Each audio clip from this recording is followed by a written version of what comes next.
1500 preloaded गानों वाला keypad phone धमाकेदार साउंड के साथ कारवा mobile.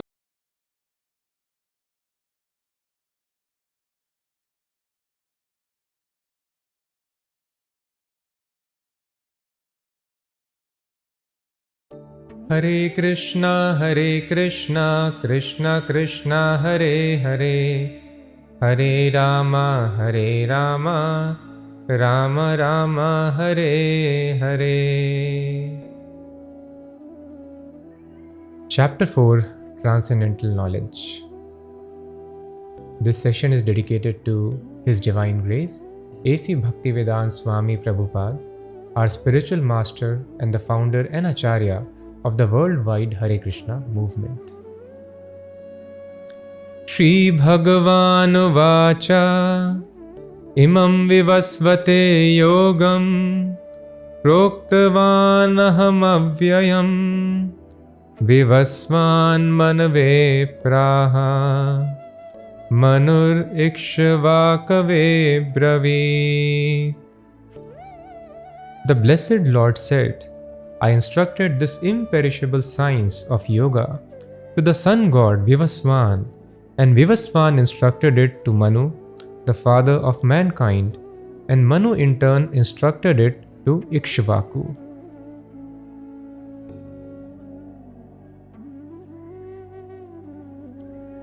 Evam parampara praptam imam rajarshayo viduhu sakalineha mahata yogo nashtaf parantapa. This supreme science was thus received through the chain of disciplic succession, and the saintly kings understood it in that way.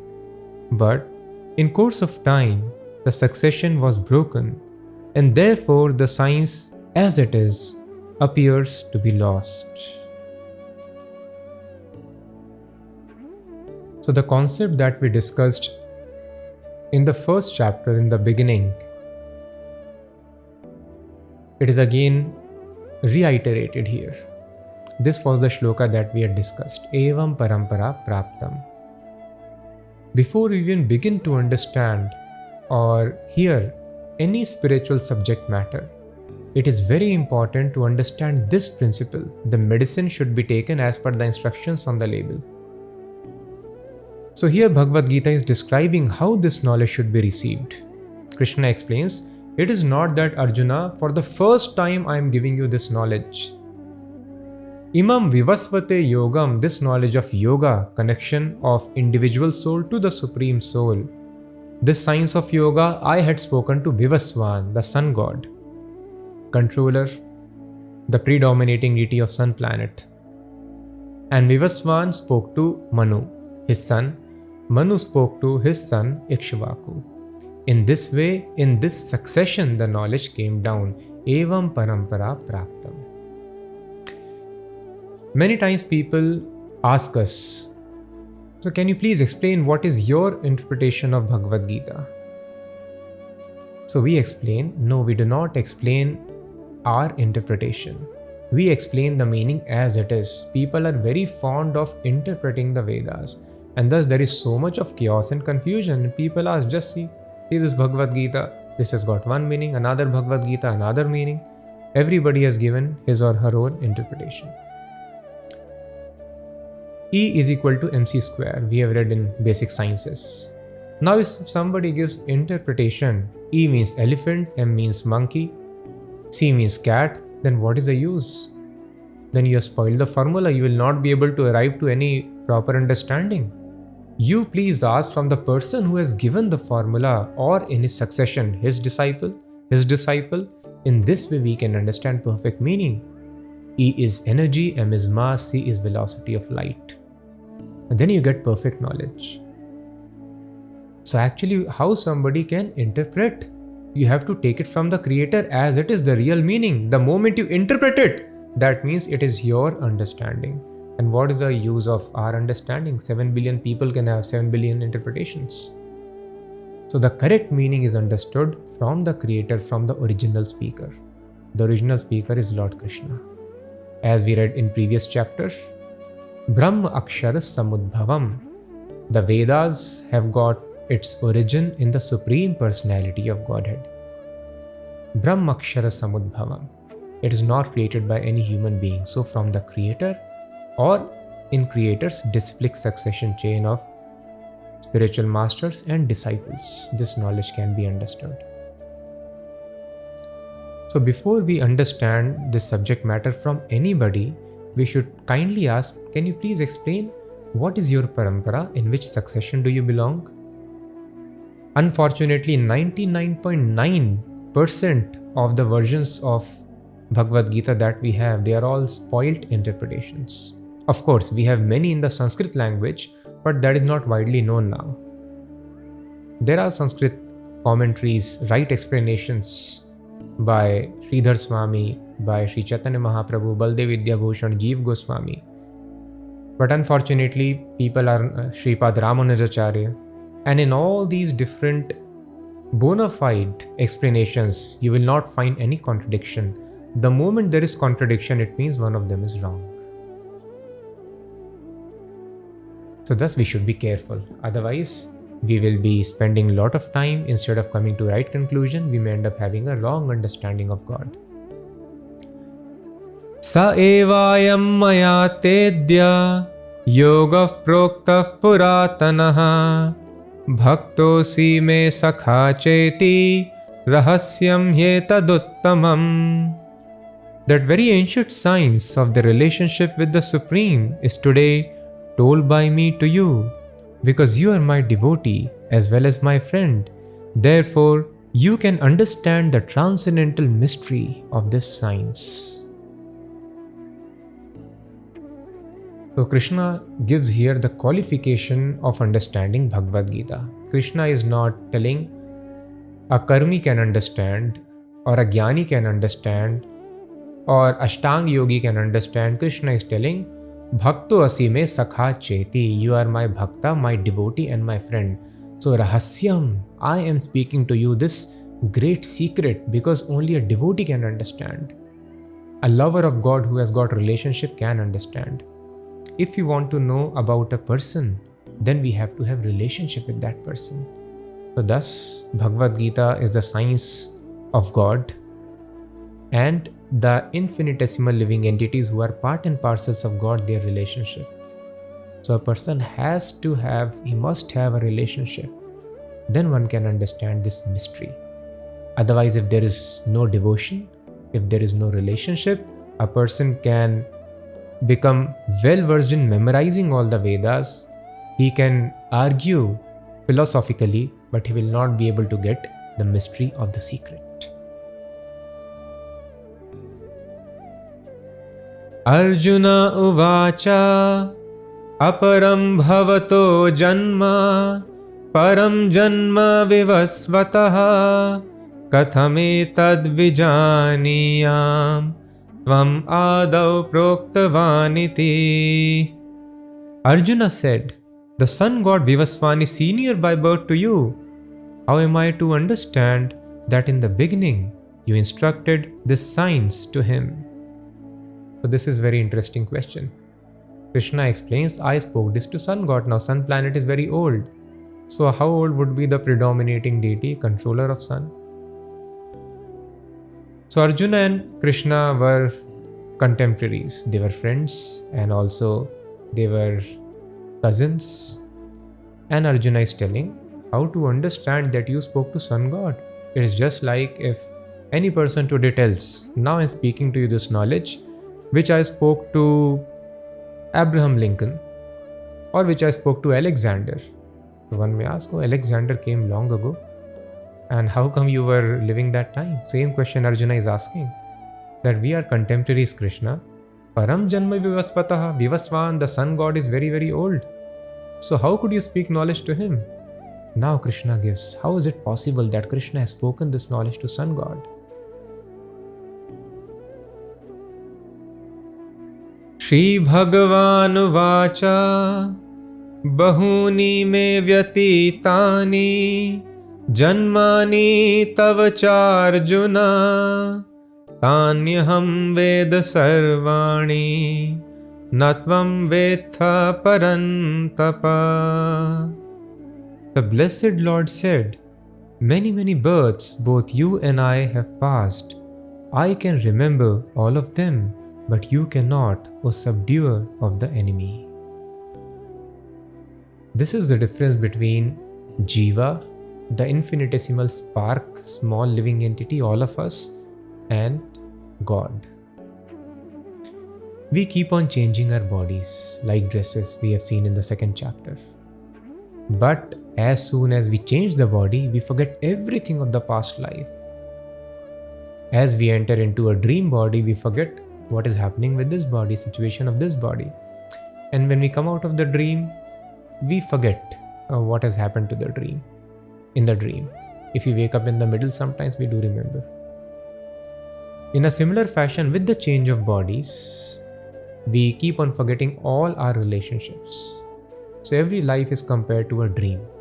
Dream, it appears to be real. We are talking to people who appear to be real, but everything dissolves when we wake up. Similarly, now we are talking to some people. We may become very rich, affluent, or we may remain poor and not very well known, but it does not matter because this thing is going to vanish as soon as we leave this body. Thus, this life is just like a dream. So this body exists, this temporary covering upon us, but in effect, it is just like a dream. A reality which is temporary. As soon as we give up body, everything is forgotten. In previous life, we had parents, children, relatives, friends, enemies.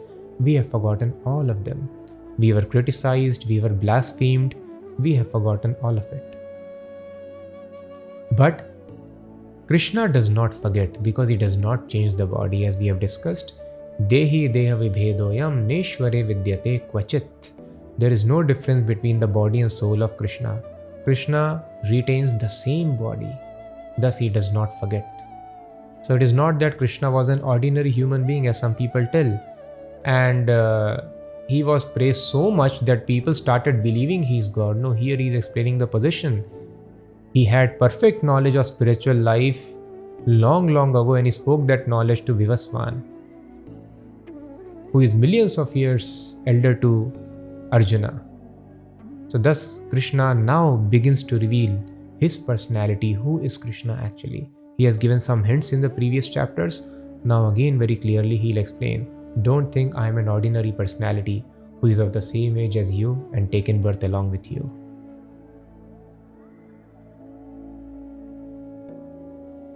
Ajopi sannavyayatma bhutanam ishvaropi san prakritim swamadhishthaya sambhavami atma mayaya. Although I am unborn and my transcendental body never deteriorates, and although I am the Lord of all the sentient beings, I still appear in every millennium in my original transcendental form. So Krishna gives unique features of his personality. The first word Krishna uses here is Aja. Aja means I am unborn. Unborn takes birth. This is explained about Krishna in the prayers of Queen Kunti and in various places throughout the Vedic literatures. So people are confused why Krishna appears then. That Krishna explains in the next two verses. Some people tell Krishna has appeared in order to relieve the burden of the miscreants. Others tell he appeared to fulfill the wishes of his parents Vasudeva and Devaki, who wanted to have God as their child. Others they tell he was simply pleased with the Yadu dynasty, who were great devotees. In order to glorify the family, Krishna appeared over there. So like this, various people give various reasons for Krishna's appearance. But the most important thing to understand is Krishna does not take birth. Krishna is Aja, Krishna is unborn. And Avyayatma, another word which is important here is Krishna's body does not perish. So Krishna is having body which is eternal. There is no birth and there is no death. Bhutanam Ishvaropi San. Bhutana means the living entities or anything which is there in the material world, all the material ingredients. And Krishna is telling Ishvaraha, everybody is Ishvara. Ishvara means controller. We can control this body. We can control few people around us. But here Krishna is telling, I am the controller of Bhutanam, of all the created beings and the matter existing in this world. I am the Lord of all matter and the conditioned living entities here in this world.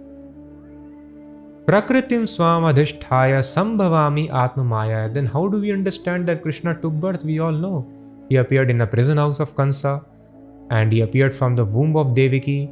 That is why Krishna tells here, we will see, one who understands the nature of my birth and activities, he will become liberated. It is a great science.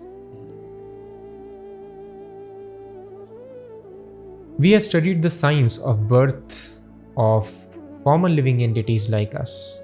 Male and female gametes fuse and emulsification happens, embryo develops, and then we know the sciences very nicely, X chromosome, Y chromosome, and so many things we have defined. And this is how we take birth. This is a science. Birth is a science. Similarly, Krishna's birth is also great science. If we understand this science, it does not have much impact in our life. Anyway, male and female will be attracted to each other, births will keep on happening. But if we understand the science of appearance of Krishna, there will be no more miserable birth for us. We will be liberated in our spiritual life. So this science is very important to be understood. And this science is explained in Shrimad Bhagavatam.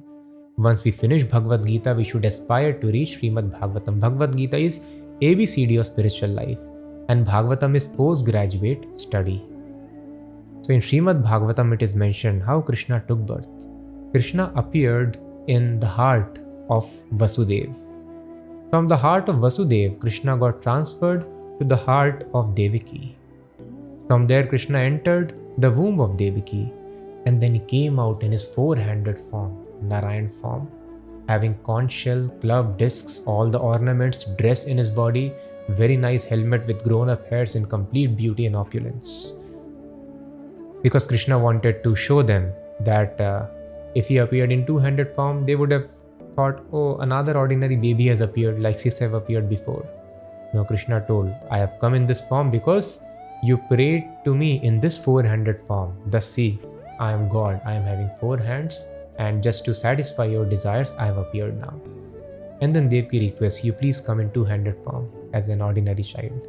So this is how Krishna took birth. It was not by any biological process, but it was a spiritual process. And we also have heard that Krishna also died. How do we understand that? The word used here is avyayatma. So this is a drama. Just like we see on the theater, drama happens and a person appears to be dead. He's only acting. He's lying still on the stage because it is a part of his or her role. In a similar fashion, Krishna has created so many bodies. Krishna is the cause of maintenance of the bodies, and Krishna destroys also so many bodies. So he can create and leave one more body. What is the loss for Krishna? How is it difficult?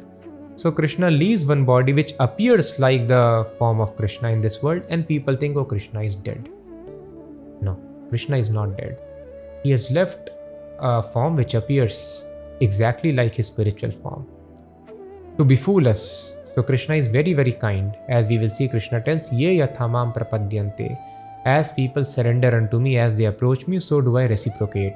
So some people who want to become atheists, they do not want to believe in God. Krishna creates such a situation that they have firm belief, no, Krishna is not God. See, he also died. And those who want to understand the science of Krishna, then Krishna reveals that science also. So if we want to become atheist, Krishna will give us logic how to become atheist. If you want to understand God, again Krishna will guide. Krishna is a loving father who simply satisfies whatever desires we have. But the important point is, which desire is beneficial for us, that also we need to understand from Krishna. And if we desire that, then we will be happy.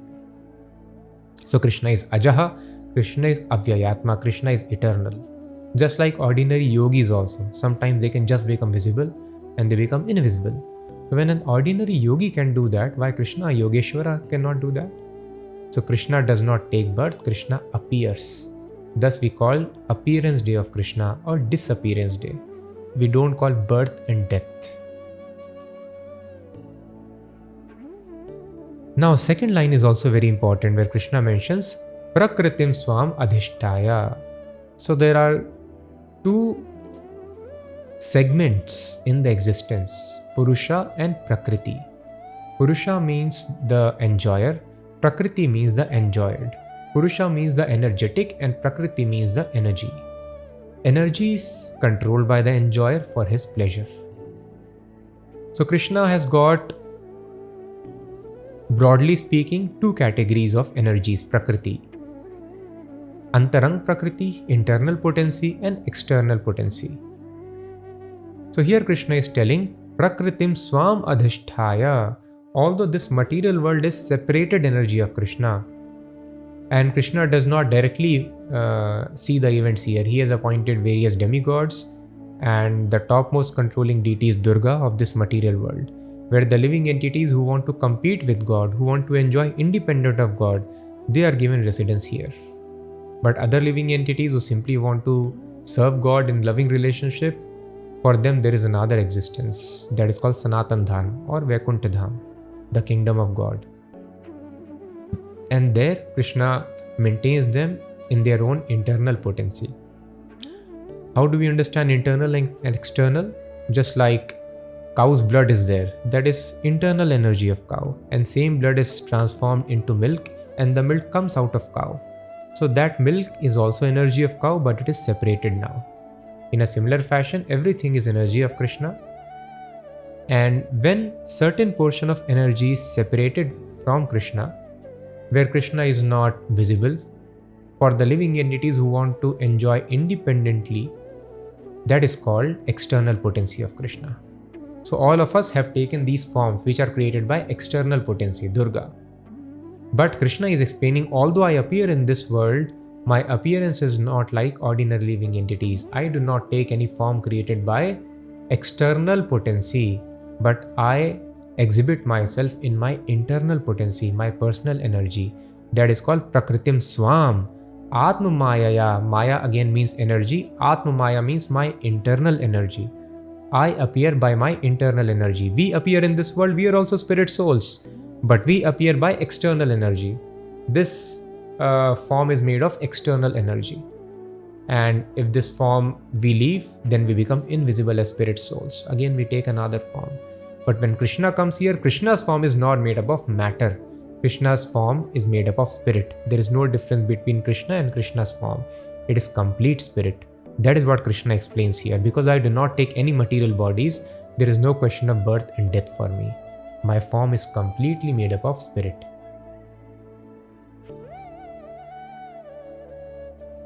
Now one may ask why Krishna appears. Krishna is the supreme controller. He is controlling everyone. What is the need of God to appear in this world? That Krishna answers now.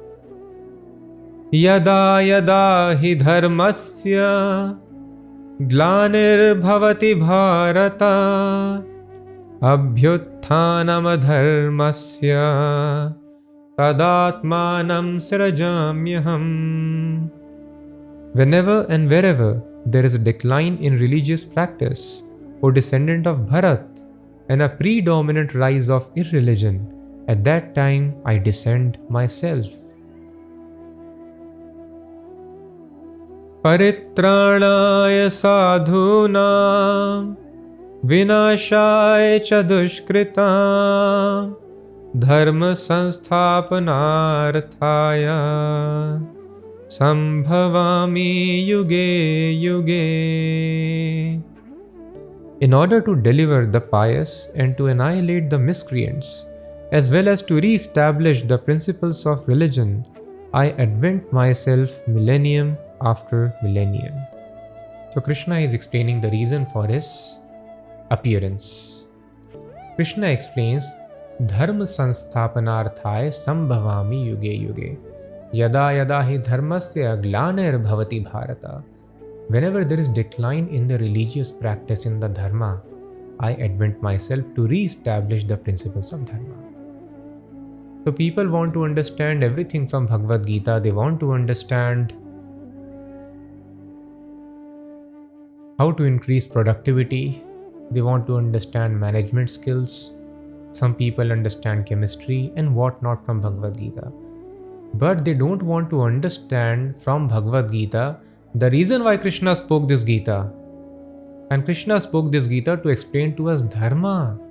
What is this Dharma? Dharmam tu sakshat bhagavat pranitam.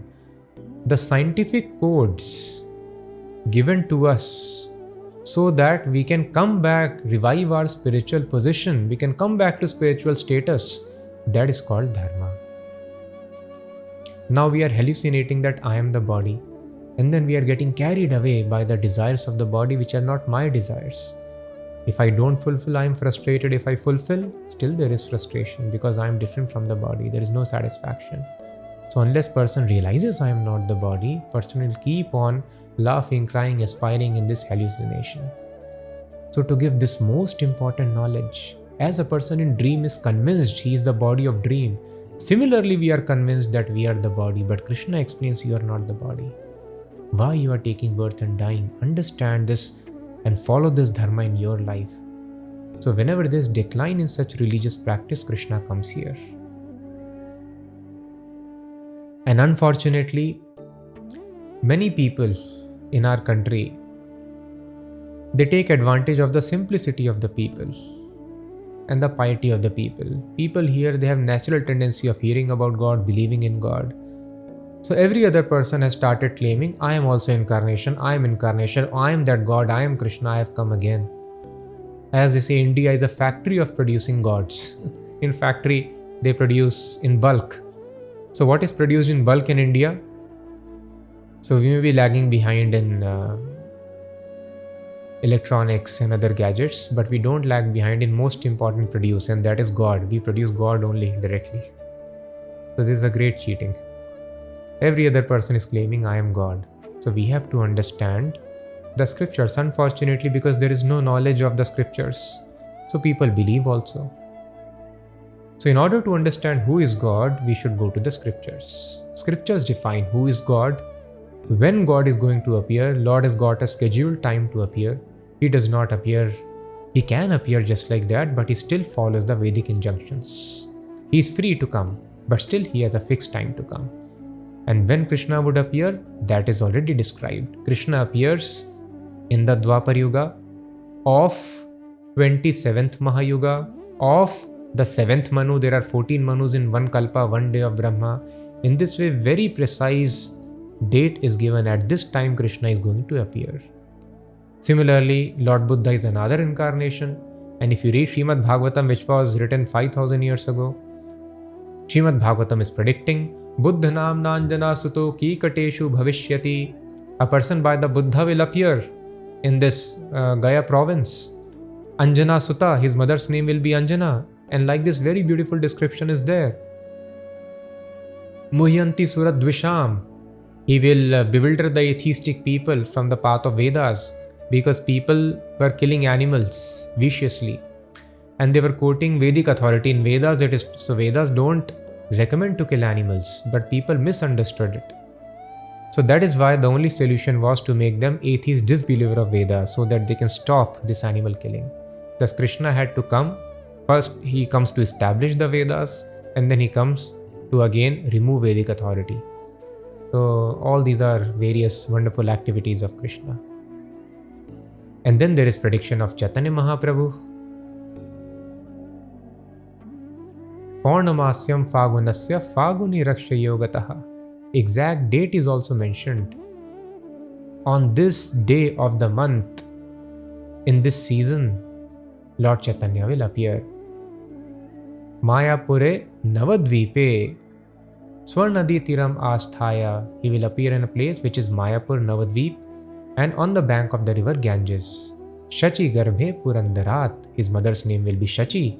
Father's name will be Purandar Mishra. So mother's name is mentioned, father's name is mentioned, on the bank of Ganges, Navadvip, on this day of this month. Everything is very beautifully mentioned. Bhakti Yoga Pradhanaya Lokas Anugrahaya Cha. Out of great mercy for people, he will spread Bhakti Yoga. Sannyas Rupa Masthaya Krishna Chaitanya Namadhrik. He will take sannyas, and after sannyas his name would be Krishna Chaitanya. How beautifully, in great detail it is mentioned in the Vedas. This is called Vedic knowledge. Perfect explanation of past and perfect prediction of future also. So God's appearance, father's name of God, mother's name of God, the place of appearance, activities, everything is very beautifully and exactly defined in the Vedas.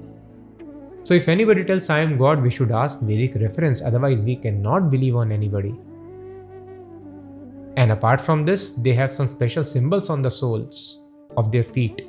So there are very unique signs like fish, flag, and conch.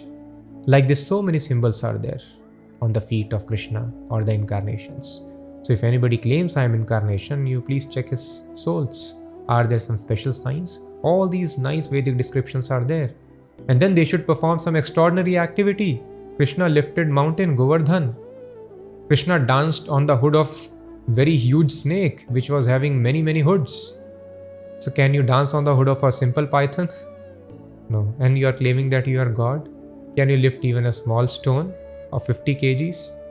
And Krishna lifted such a big mountain. Like this, so many extraordinary activities Krishna did. Lord Ramchandra did. What have you done?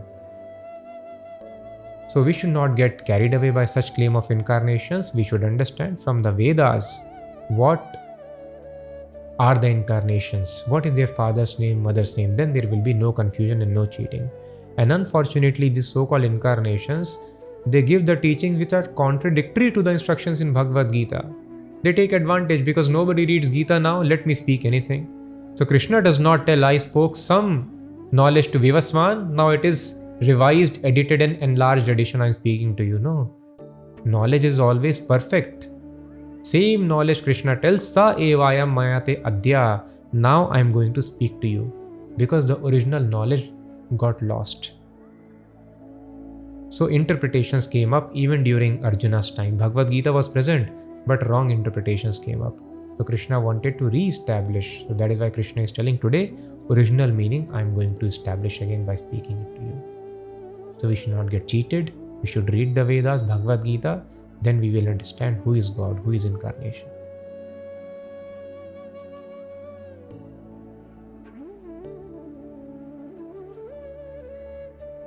Janma karma chame divyam evam yo veti tatvataha yaktva deham punarjanma naiti mameti sorjuna. This is what we discussed. Krishna explains, one who knows the transcendental nature of my appearance and activities does not, upon leaving the body, take his birth again in this material world, but attains my eternal abode, O Arjuna.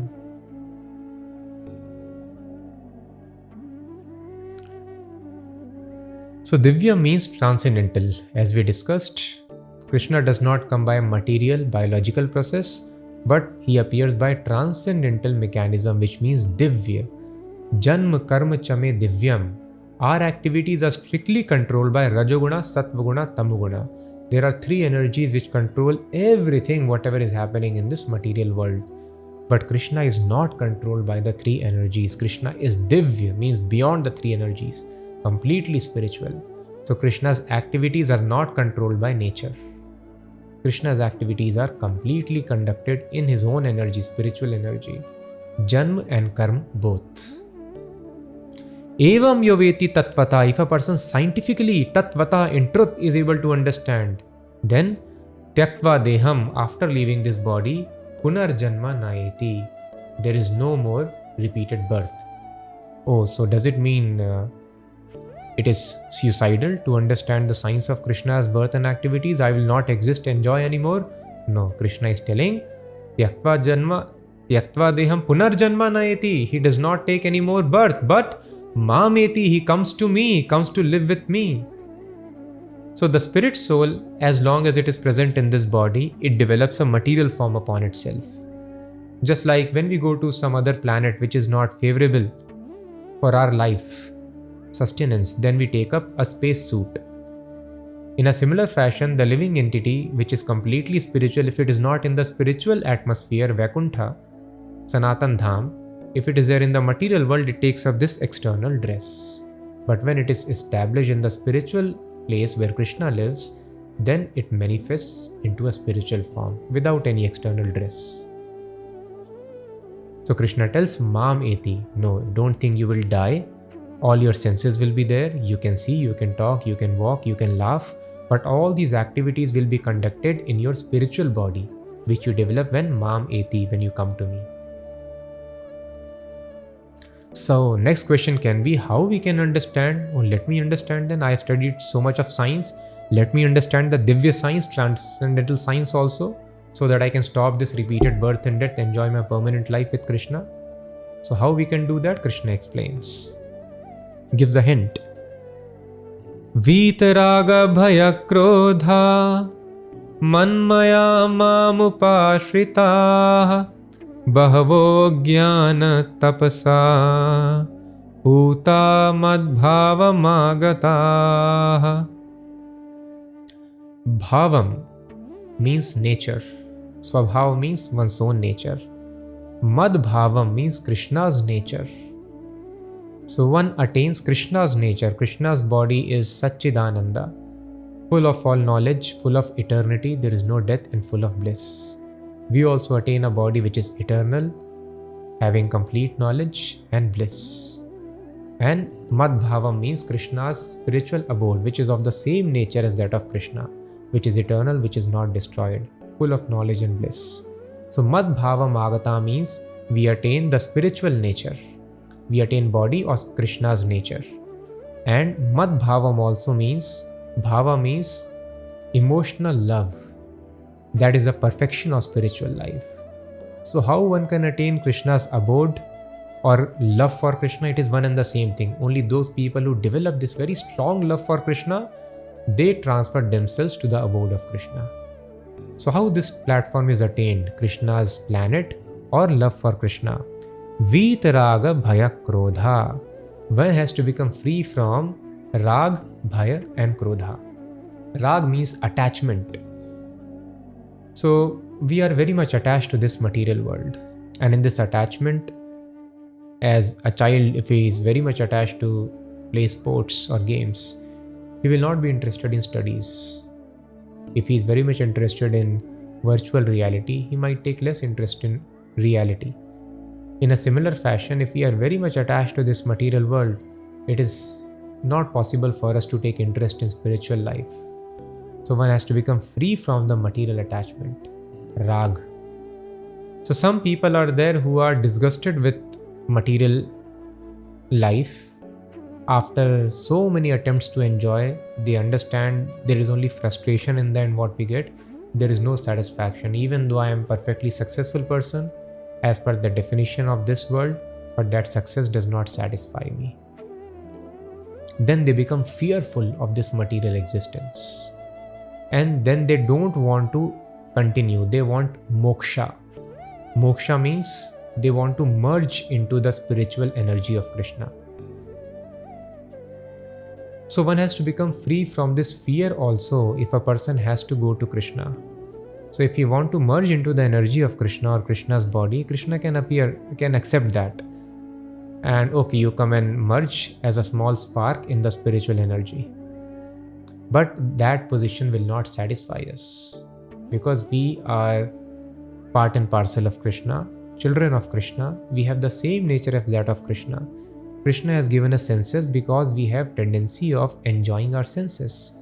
But the problem is we are enjoying in this material world. Example in the Vedas given is, if a person is sick. Now if you tell a sick person to eat food, he will vomit. He has no taste for food. He cannot digest. So, and if you tell, let us go and play football, he cannot play. He cannot even walk. He is always lying in the bed. So to a sick man, if you tell him, if you become fit, then we will run around in the field, we'll play, we'll do sporting, and we will eat so many nice things. For him, running around means miserable activity. He cannot do that. Eating means very bitter. He feels like puking out. So it is no. Then I don't want to become fit. I have to eat. No eating in sickness. is miserable, but eating in a healthy life is very desirable. Similarly, existence is not bad, but existence in material world is full of frustration, dissatisfaction and anxieties.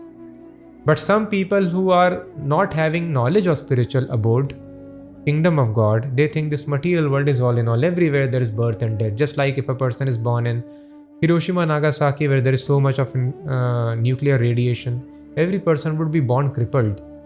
And some people who are born diseased, like the most famous scientist of our times, he attempted many suicides because of some disease which he acquired. If a person thinks, oh, birth here means disease, I don't want to live, no, you are born in a wrong place. So we should not understand every planet has got same life as we have on this planet. There are many planets Vedas describe where living standard is much better than that of Earth planet. And there are planets where life itself is eternal, where there is no problem at all. So we should not desire simply merging into Jyoti, Brahma Jyoti or Moksha. Spiritual life is beyond moksha. That is why it is told, Bhakti Moksha Laghutakrit. Moksha means simply coming out of jail, freedom. But unless a person goes and meets with his family and starts positive life, then a person may feel, oh, in jail at least I had few friends. Let me go back again to the jail. So thus, moksha will not satisfy us. Bhakti, loving service of Krishna, moksha laghutkrit, it makes moksha insignificant. Mukti, mukulitanjalir sevate asman. So, for the devotees, mukti, it's standing with folded hands. Please accept me in your service. But bhakta devotee is already liberated. He is not at all affected by any energy's disturbance of this material world. So mukti is always ready with folded hands to, it is praying to devotee, please accept me in your service. But devotee does not bother. He is already liberated. So one should be free from material attachment. One should be free from existence of personality. And one should be free from krodha, anger also. Some people get completely bewildered by different philosophies. What is right? This philosophy is correct, that philosophy is correct. This philosophy tells world is coming from a person. This philosophy is telling world is coming from energy. This philosophy is telling XYZ, and they get so totally confused, they tell nobody knows anything. And everything is zero, everything is void. There is no purpose, there is no controller. And such people, either they become voidist, or these people, they take to intoxicants and they become very tamasic. So one should avoid all these things. One should avoid attachment to material world. One should avoid fear of spiritual life. One should avoid anger resulting from confusion in understanding what is reality of life. When a person is free from rag, bhaya, krodha, attachment, fear and anger, then a person can understand knowledge. Bahavo jnana tapasa puta mad bhava magata. So how a person can become free from these things? Manmaya mamupashritaha, by taking shelter of Krishna. Manmaya. Manmaya means mat maya. Mat means me. Maya means full of. If something is swarnamaya, means it is covered in gold. Mat maya means a person is completely absorbed in Krishna. So when a person is completely absorbed in Krishna, and mam upashritaha, when one takes shelter of Krishna, bahavo jnana tapasa puta, then one becomes purified by virtue of jnana and tapasa, knowledge and austerity. So knowledge is very important. When a person has knowledge, what is the aim of this life, then a person automatically takes up all the discomforts which are called tapaha, tapasya. Human life is meant for tapasya. The scriptures mention voluntarily acceptance of discomforts. We need to have such tapasya for any material achievement also. Voluntarily accepting of discomfort is very important.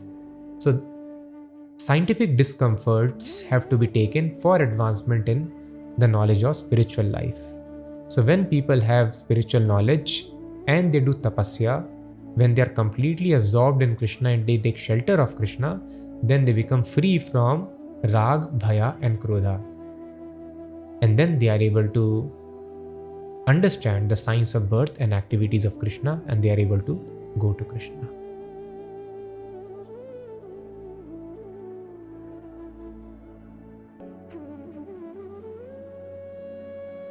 Ye yatha mam prapadyante tams tathaiva bhajamyaham mam vartmanu vartante manushyav partha sarvashah.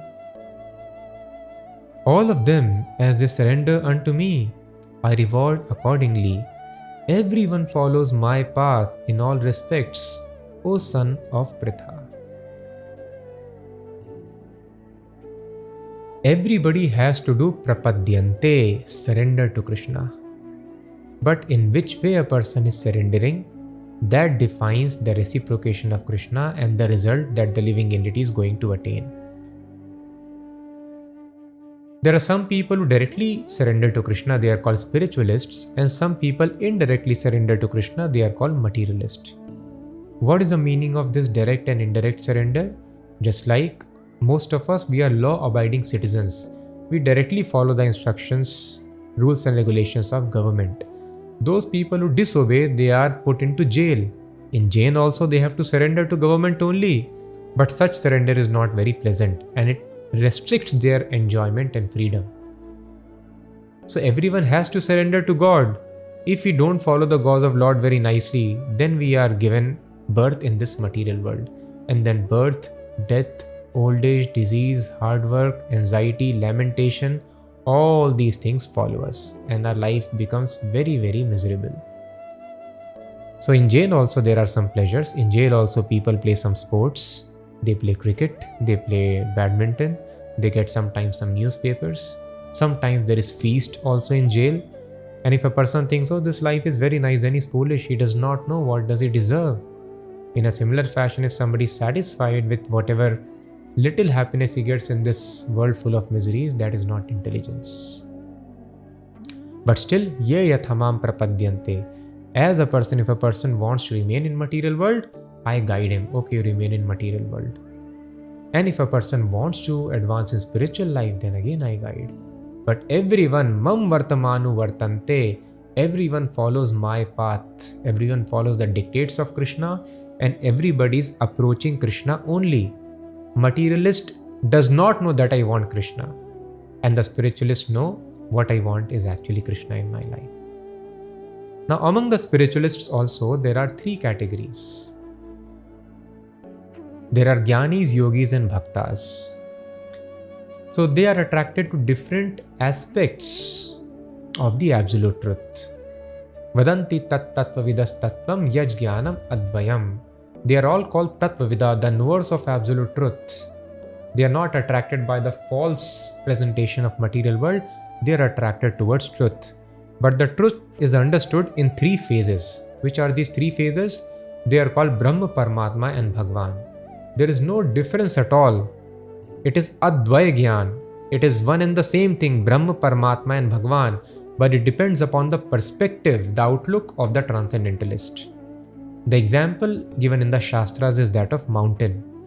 If we see mountain from a distance, it appears hazy like a cloud. We are seeing mountain only, and if you ask what is mountain like, you will tell, oh, it is just like a cloud. This is called Brahma aspect of Krishna. Krishna is spread everywhere in the form of his energy, just like the sun is spread everywhere in the form of sunlight. But if a person thinks sun means only light, that is ignorance. Sun means sun globe, and the light which is emanating, it is also part of sun, but still sun planet is different. One cannot tell sun means only sunlight. Sunlight is also sun, but sun is not just sunlight. In a similar fashion, the cloud-like appearance of mountain, he is seeing mountain only, but that is not the complete vision of the mountain. Then, the yogis, they want to realize the personality of Godhead's form which is present in all the hearts. They want to realize the presence of God within the heart. Just like we can realize the presence of sun. If we go out, if we are just looking from the window, we might see only sunlight. If we little go out, we might see sun in the sky. And although sun has not come to our place, but still we can see sun from our place. In a similar fashion, although the God is situated far, far away in his own abode, still God is reflected, he is present in all of our hearts in this material world. So when a person is able to realize the presence of God in the heart, it is like approaching closer to the mountain. A person can see clear boundary of the mountains, and a person can see some trees over there. And when a person advances further, then he is able to see, oh, there are so many species, there is so much life here. There are animals, there are human beings, there are societies, there are huts, houses. And in this way he realizes the exact understanding of the mountain. So all the three cases, the description of mountain is correct. Mountain is also like a cloud from a distance. Mountain is having some clear boundary. And mountain is also having so many living entities. All these descriptions are correct. In a similar fashion, God is present in our heart, that is correct. God is present everywhere as energy, that is correct. But the perfect understanding of God is that this God who is reflected in our hearts and who is present everywhere, these aspects of God are dependent upon his personality aspect, personal aspect, and that is called Bhagavan, person who is full of 6 opulences. So if a person wants to get merged into the Jyoti of Krishna, Krishna will guide accordingly. Tam tathaiva bhajamyaham. If a person wants to realize the presence of Krishna within the heart, wants to merge into the body of Krishna, Krishna will sanction that also. And if somebody wants to become a devotee, engage in personal loving relationship with Krishna, Krishna will guide him accordingly. Whatever we desire, Krishna reciprocates. But we need to know what is best desire for us. That Krishna has revealed in the past, and Krishna will even more directly and clearly explain as the chapters progress.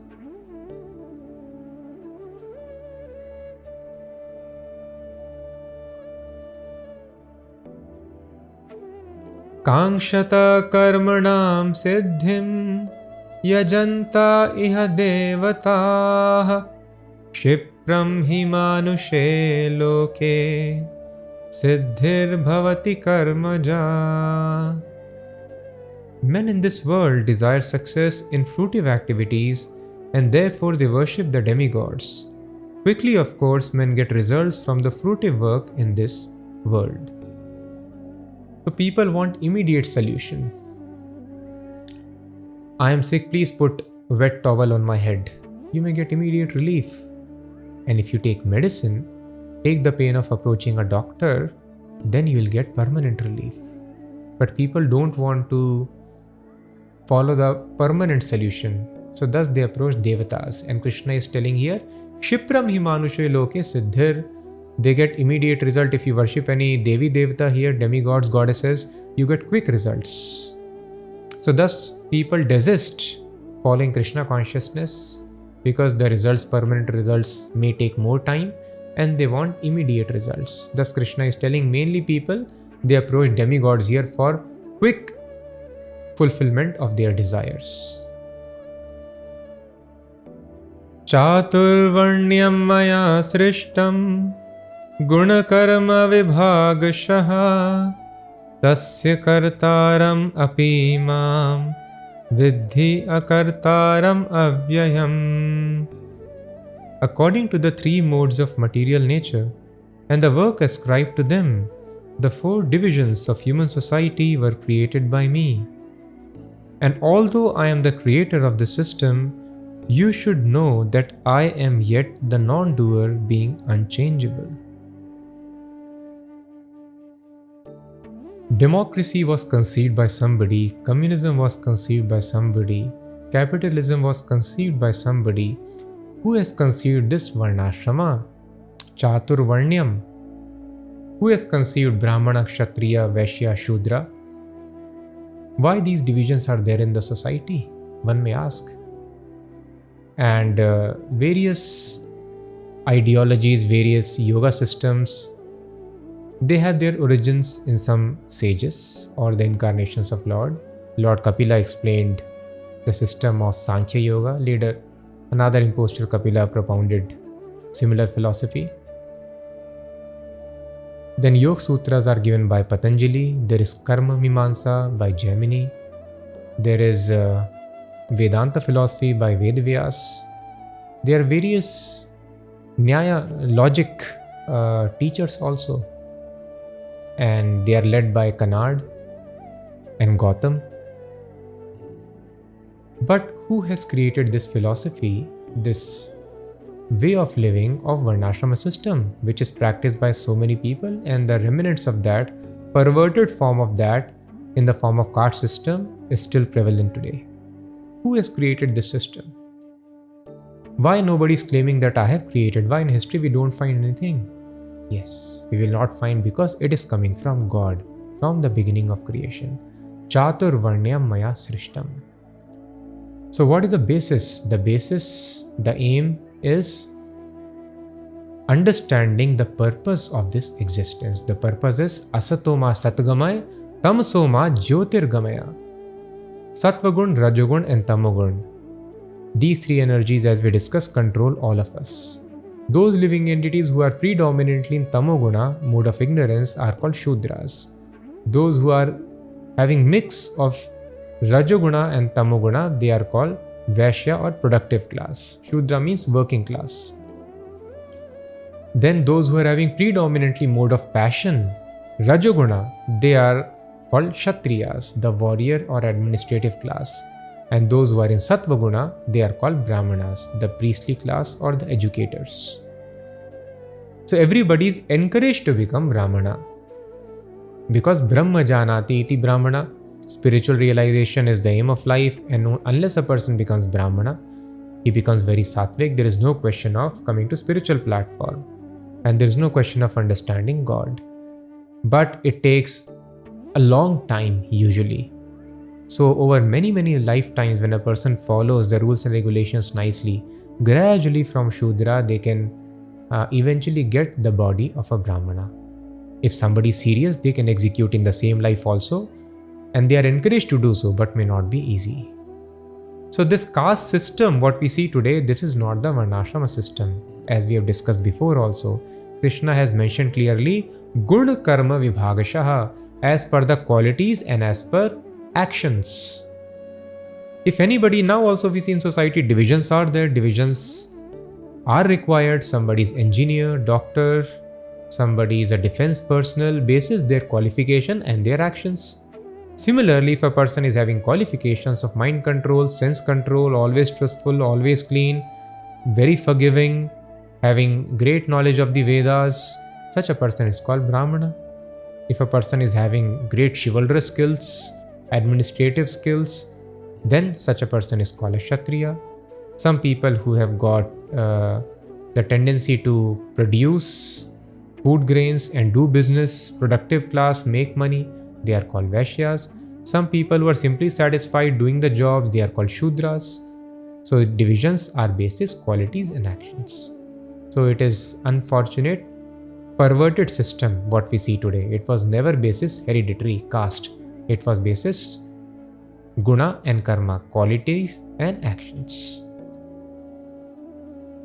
And as per these varnas, they are supposed to follow the ashramas. The Shudra does not have much qualification, so for him only Grahasthashram is recommended. Vaishya is more qualified, for him Brahmacharya ashram is also required. Vaishya should go to schools and take education. Shudras are not interested in taking education. And if at all they take, they may misuse the education. Thus, schools are not meant for Shudras. Just like now it is happening. People are Shudras and they take education, they commit big blunders and scams. And the whole humanity suffers. So if a Shudra is given education, disaster he will create. Big scams and all these things will happen. So Shudra, just they are allowed to have Grahasthashram, no education. Vaishya, business class, mercantile community, they go to schools, Gurukul, and then they are allowed to go till Grahasthashram. Kshatriya, they are allowed to go and recommended to go till Vanaprasthashram. And only Brahmana is allowed to take sannyas, perfect renunciation, detachment from material world. Others, even though they get little dissatisfied with material world, renunciation is not allowed because the nature of the body will not allow them to continue like that. So thus it is a very scientific system for gradual promotion to that of gross ignorance to platform of complete knowledge and eventually developing love for God. Namam karmani limpanti name karma phale spriha iti mam yobhijanati karma bhirna sabadhyate. There is no work that affects me, nor do I aspire for the fruits of action. One who understands this truth about me also does not become entangled in the fruitive reactions of work. So one should not fall for some criticism of Krishna, that Krishna did so much of violence, as some people, some philosophies they tell, that Krishna, yes, he was a good man, we will worship him once he becomes purified. Now Krishna is suffering for his misdeeds in hell. Once he comes out, then we will worship him again. So he was made to suffer this punishment because he was the cause of this great battle of Kurukshetra. So these are ignorant people. We have to understand here Krishna declares, Namam karmani limpanti. There is no work that affects me, nor do I aspire for the fruits of the activities. And one who knows that Krishna is not at all affected by any activities, he also does not get affected by activities, he becomes liberated. Iti mam yobhijanati karma bhirna sabadhyate. He is also not bound by any actions and karma, he is liberated. Anybody who can understand Krishna is liberated, he also will become liberated. Evam gyatva kritam karma purvairapi mumukshubhihi kuru karma eva tasmatvam purvai purvataram kritam. All the liberated souls in ancient times acted with this understanding and so attained liberation. Therefore, as the ancients, you should perform your duty in this divine consciousness. Kim karma kim akarmeti kavyopyatra mohitaah tatte karma pravakshyami yajgyatva mokshase shubhat. Even the intelligent are bewildered in determining what is action and what is inaction. Now I shall explain to you what action is, knowing which you shall be liberated from all sins.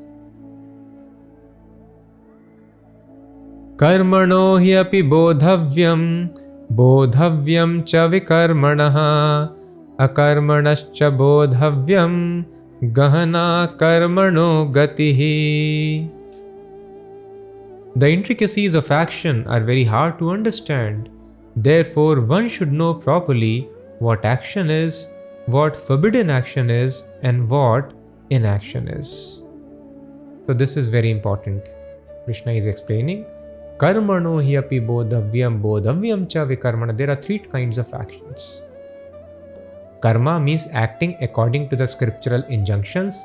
Vikarma means breaking the scriptural injunctions, acting whimsically, just like now government has so many rules and regulations. If you break them, that is called sin, crime. That technically, as per Vedic knowledge, is called vikarma. And then there is third category of action, which is called akarma. Akarma means activity on spiritual platform, which does not, even though person is acting, but it will not result in material reaction. It will bring spiritual results. Karmanya karma yav pashyed akarmani cha karmayah sabuddhiman manushyeshu sayukta kritsna karma krit. So unfortunately people do not know this. Krishna is telling it is very complex to understand. Gahana karmano gatihi. What is karma? What is akarma? People do not know that if somebody jumps the speed limit, he will be fined for it. But it is his duty to know what is the speed limit on this road. In a similar fashion, there are various laws. Because we do not know, we break the laws and we suffer. Breaking the laws of nature is the only cause of all our sufferings. So Krishna tells it is very important to know what is karma, what is vikarma. And most important, it is to understand what is akarma. Akarma means inaction. And here, very beautiful shloka this is, Krishna mentions, one who sees inaction in action and action in inaction is intelligent among men, and he is in the transcendental position, although engaged in all sorts of activities. So Krishna explains who is the person who is actually liberated. One who can see inaction in action. So the materialist may be performing so many activities, but a wise person, a transcendentalist, understands it is actually inaction. Inaction means this activity is not going to have any result. If a person works very hard to make a sand castle, that is waste of time, because that castle is not going to remain. One strong wave will come that will be washed away, and all that effort is null and void, finished. In a similar fashion, everybody is working very hard, taking great stress, tension, anxiety, and as soon as they leave the body, their name, fame, education, family members, everybody is gone. So all those activities, so much hard work for caring for the family members, seeing that they are always satisfied, always happy, it is useless waste of time if we do not take them to spiritual emancipation, because they will again suffer. They will die in the next life, they will suffer. So you worked so hard to take care of few people, your near and dear ones, and yourself. We will also suffer if we come again in this material world. Our families will suffer. Name, fame, education, everything is gone. So thus it is called inaction. A spiritualist sees no worth in material activities performed for temporary sense enjoyment. Is it not useless waste of time? Because of lack of knowledge of this eternal aspect of ourselves, we are engaged in this inaction. So Krishna tells we have to see inaction in action. People are very, very active, one should see, just like monkeys are very active, jumping from one tree to another. Dogs are active, scavenging from this dustbin to another. No worthy activity. And a devotee, a spiritualist also can be doing activity. And his activities also are not to be seen any activity. They are also called inaction. Why? Because they don't produce any material reaction. So it is as good as not acting at all. Because a devotee does all the activities only under direction of Krishna, his activities on spiritual platform, conducted by spiritual energy. Although devotee may also be doing a business, earning money, just like Arjuna is also acting like a warrior of Rajoguna mode of passion, fighting so that he can rule the kingdom. But Arjuna is not conducted by material energy, but directly by Krishna's instruction, spiritual energy. So thus, although Arjuna is doing activity, apparently in the mode of passion, killing, fighting wars, but actually he will not get any reaction of the mode of passion. So thus, this is called seeing inaction in action. At the same time, a wise man also sees action in inaction. Sometimes a materialist does not act, just like Arjuna did not want to act, did not want to fight, but there is action in this inaction. What is action? As Krishna explained, inaction is sin. By not doing your activity, you are doing breach of the laws of nature and you are creating material punishment for yourself. Thus, because you are creating a material reaction, suffering, inactivity is also considered activity because it is producing material result. And sometimes a devotee can also be inactive. Devotee can be simply chanting entire day, he can be simply worshipping the deity or meditating upon the form of Krishna. Apparently he is not doing anything, but he is absorbed in Samadhi, Krishna's service. So even though devotee is not acting, one should see that this is real activity because he is making spiritual advancement. Simply sitting and observing the form of Krishna in the temple or within the heart, thinking about Krishna, reading Bhagavad Geeta, contemplating upon Krishna's forms, activities, or simply chanting and hearing his names 24 hours a day. Some devotees do that. And one can tell, oh, he's inactive, sitting entire day doing nothing. No, he is doing real activity because he's advancing, he's creating his spiritual life. So this is the vision. Action in inaction and seeing inaction in action. One who sees like this, he is a wise man. So one should learn to see in this way. Yasya sarve samarambhaah काम संकल्प वर्जिताः ज्ञानाग्नि दग्ध कर्माणं तम आहुः पंडितं बुधाः. So Krishna gives further description of one who is free from all the actions and reactions of this material world, liberated personality. One is understood to be in full knowledge, whose every act is devoid of desire for sense gratification. He is said by sages to be a worker whose fruitive action is burned up by the fire of perfect knowledge. He does not do any activity for sense gratification, kama sankalpa varjitaha. He does all the activities only for the pleasure of Krishna's senses. We do all activities for our sense enjoyment. So thus we are conditioned living entities. Liberated means he will only desire Krishna's enjoyment. Kama sankalpa varjitaha. Tyaktva karma phala sangam nitya tripto nirashrayaha karmanyabhipravrittopi naiva kinchit karoti saha. Abandoning all attachment to the results of his activities, ever satisfied and independent, he performs no fruitive action, although engaged in all kinds of undertakings. Karma phala sangam, again Krishna is repeating many times over and over. Karma phal asangam, one should not be attached to the results of one's activities because they should be offered in sacrifice for the pleasure of Krishna. We are very much attached, we just are result oriented, we want to enjoy the result. This is wrong. This is not the right activity described by Krishna. One should be detached from the results to offer it to Krishna. Nitya tripta, always satisfied. We are taught to always remain dissatisfied.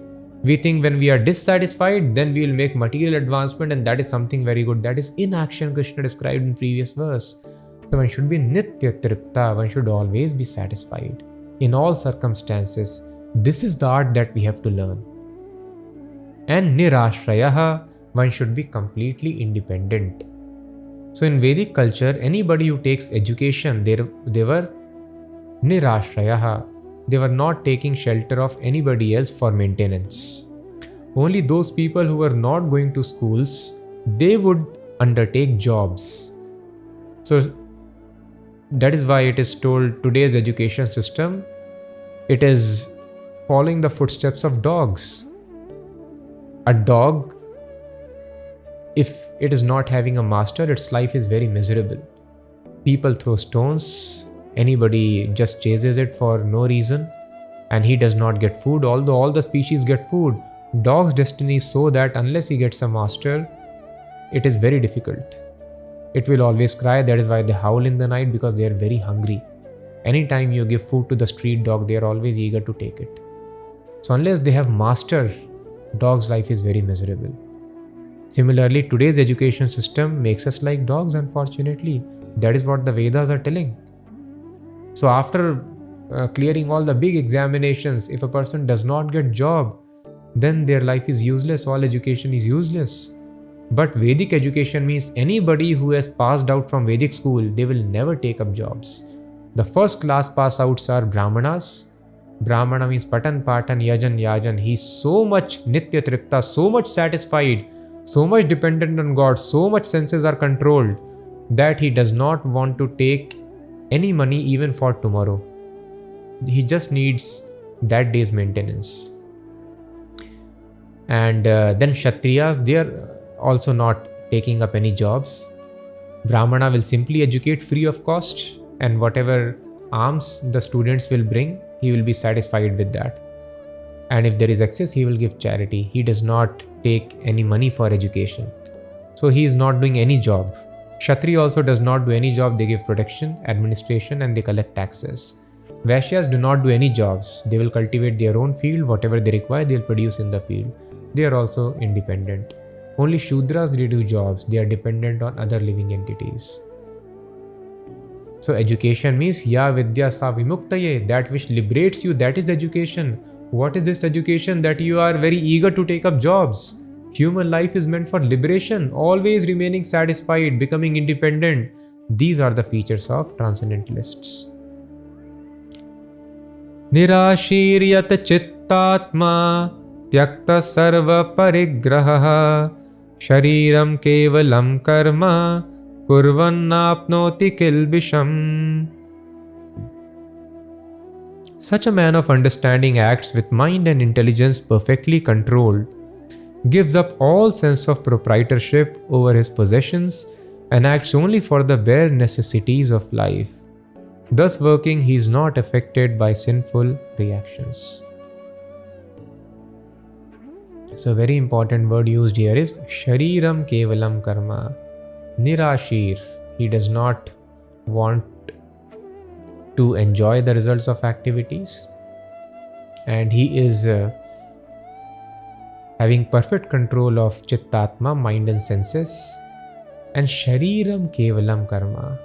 He lives, works only to keep the body and soul together. Shariram Kevalam Karma. And actually, if we go for even gross material enjoyment any more than keeping body and soul together, it only results in misery. The example given is that of salt. Salt is required, a bit of it, a pinch of it, to make the meal tasty. Now if somebody applies logic, if a pinch of salt makes the dish so tasty, let me put entire jar of salt into it and the dish will become much more tastier. That is foolishness, that is not logic. So people think, I have just smoked one cigarette, let me smoke some more and I'll be happy. I drank just a peg, let me have little more, I'll be more happy. I've had little sex, if I have unlimited sex, I'll be unlimitedly happy.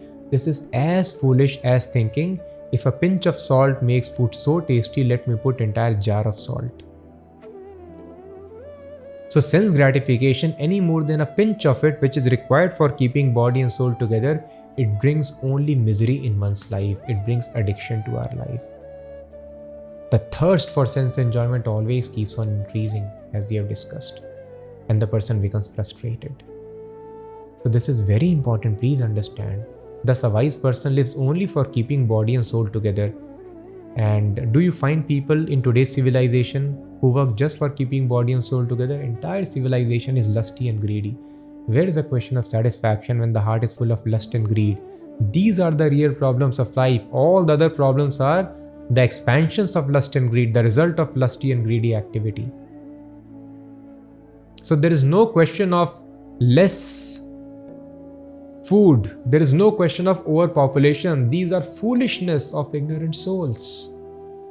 We are so much lusty to drink tea, coffee and smoke marijuana and so many things. If we can control our senses, just keep body and soul. Will the soul leave the body if we don't drink tea and coffee? Then why don't we grow cash crops? So much land is there which is occupied by growing weeds, by growing other cash crops, tea, coffee, etc. And grains can be cultivated in that. And there would be no food problem at all. But no, we want to enjoy. And thus in all this artificial produce, then we tell there is no land for cultivating food. So actually the real problems of life are only lust and greed. All the problems are the results of such lusty activities. So Shariram, we should present this ideal in the society. So if we scientifically follow the principles of Bhagavad Gita, we will be able to come to that platform where we work only for keeping body and soul together. Tyakta sarva parigraha. And there would be more result from our activity, but parigraha, one is free from all the possessions. One understands everything belongs to Krishna. So just one maintains body and soul together and offers the results to Krishna. Yadrichalabh santushto dvandvatito vimatsaraha samasiddhava siddhaucha kritvapi na nibadhyate. He who is satisfied with gain which comes of its own accord, who is free from duality and does not envy, who is steady both in success and failure, is never entangled, although performing actions. Important word used here is dvandvatito, yadrichalabh santushto. One is satisfied with whatever comes, whatever gains one gets of its own accord. We are not satisfied with that. We want more and more. Why? Because we are in dvandva. We think something is good, another thing is bad. So heat is good, Cold is bad or cold is good, heat is bad. One is free from this. Profit is good, loss is bad. So for spiritual advancement, both things are good. If one gets profit, one uses for Krishna. If one gets loss, one gets mental or physical miseries, then these miseries are also very important. Miseries purify the heart. And as we discussed, it brings one to the platform of spiritual knowledge, brings detachment from this material world. So miseries are also important for purification of heart. Lust and greed goes away in the miseries. So thus, one should understand what is the purpose of this life. The purpose of this life is getting liberation from this material entanglement. So if you get profit, you use for Krishna. If you get loss, if there is any physical mental misery, that is anyway purification. So why a person should take anxiety for profit and loss? That is Krishna's intention here. So remain satisfied with the gains which come of its own accord as per destiny. And Vimatsaraha, a transcendentalist is free from Matsaraha, means enviousness. Today whole society is based on enviousness. And that is what results in competition. Suppose there is only one bread left in the house and two brothers, they want to have it. Will they fight for it? If there is actually love between the brothers, one would sacrifice. Oh, you please take, I am not hungry. You please have it. If the child wants to be fed and mother is also hungry, mother will choose to remain hungry to satiate the hunger of the child, because mother is not envious of the child. So thus there is no competition, no fight for resources when there is love. But now our heart burns if our friends or relatives, they advance more than us. So just to maintain this status quo in the society, there is so much of pressure. Mainly pressure, stress and anxiety is only because of this enviousness. Oh, others are progressing more than me. I also have to work hard. I am not able to produce result. Oh, if you really love them, you should try to let them perform better than you. But no, there is no love, there is envy.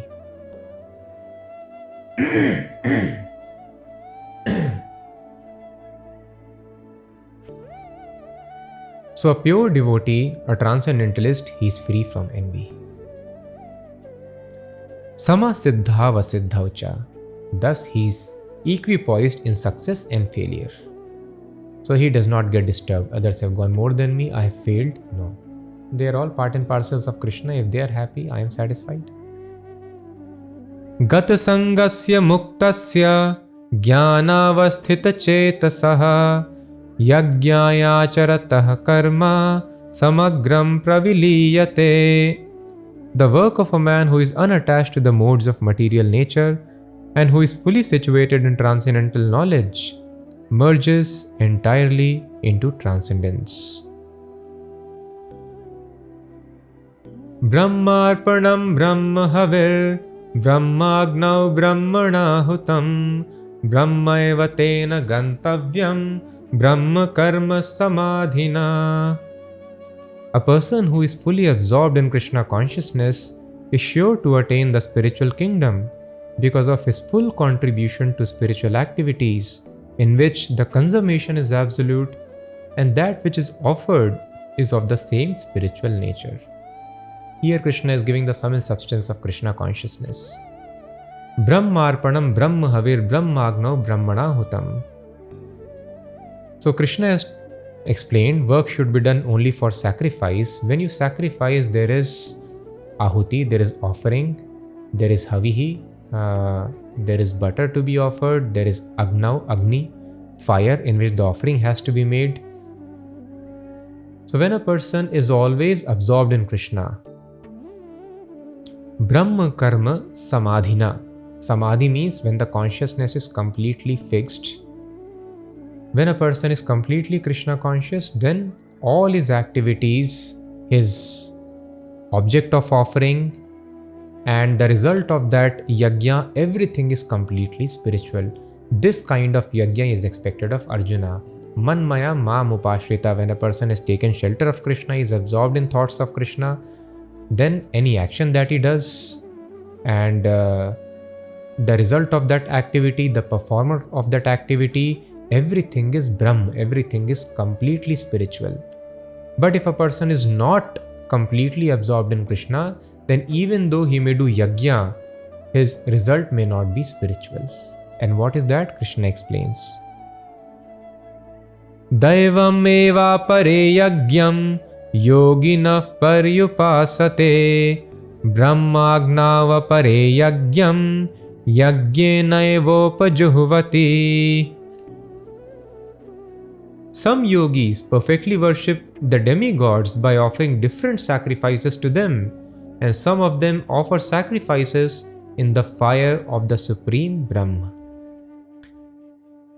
Now, various kinds of yajnas. Krishna has established you should do work only for yajna, only for sacrifice, and there are various kinds of sacrifices mentioned as per the desires and the capacity of the individual living entities.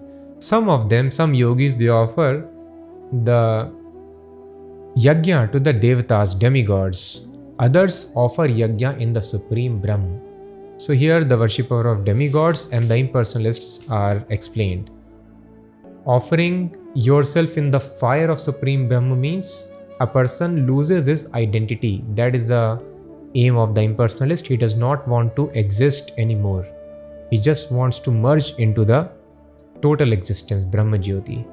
So Brahm is considered the fire and individual identity is considered the offering. One loses one's individual identity. One does not lose actually, but one remains there as a small particle of atom.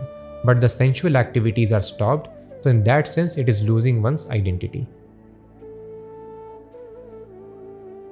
Shrotraadinindriyanyanye sanyamagnishu juhvati Shabdadin Vishayananya Indriyagnishu Juhvati. Some of them sacrifice the hearing process and the senses in the fire of controlled mind, and others sacrifice the objects of the senses such as the sound in the fire of sacrifice. So Shravanam Kirtanam, the process is explained here. If one hears the Vedic mantras very nicely, this is also sacrifice. You could have heard so many things. Your attention could have gone to so many places, but this is called sacrifice. Similarly, you could have spoken so many things, produced so many results, but when you chant the names of God, this is also considered sacrifice. Sacrifice of sound, sacrifice of hearing. These are various yajnas. Sarvani indriya karmani prana karmani chapare atma sanyama yogagnav Juhvati Jnana Deepite.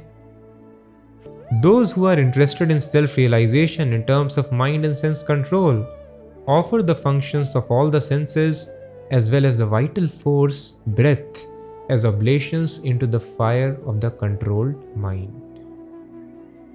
So here the yoga system of Patanjali is explained, how all the sensual activities are stopped and a person tries to merge in the form of the Supreme Personality of Godhead. Dravya yagyas tapo yagya yoga yagyas tatha pare swadhyaya jnana yagyascha yataya samshita vrataha. There are others who, enlightened by sacrificing their material possessions in severe austerities, take strict vows and practice the yoga of eightfold mysticism, and others study the Vedas for the advancement of transcendental knowledge. Dravya yajna, yoga yajna, swadhyaya yajna, tapo yajna, various yajnas are explained here. Dravya yajna means general charitable activities, opening education institutes, schools, hospitals, dormitories, or offering the possessions in the altar of fire sacrifice. Offering of material possessions is called Dravya Yajna. Dravya means material substance, riches, opulence, wealth. Then there is Tapo Yajna. Some people take voluntarily hardships, austerities like following Chaturmasya when it rains in the 4 months. Many people, it is recommended in the Vedas that you should not shave, and many people follow it. They just don't use their hands for eating, They take food directly from the floor and don't eat anything for sense gratification, and many strict vows, penances they take for promotion to heavenly planets. There are others who are doing Swadhyay Yagya, who are engaged in studying of the scriptures. That is also Yagya, sacrifice. So like this, there are various kinds of sacrifices.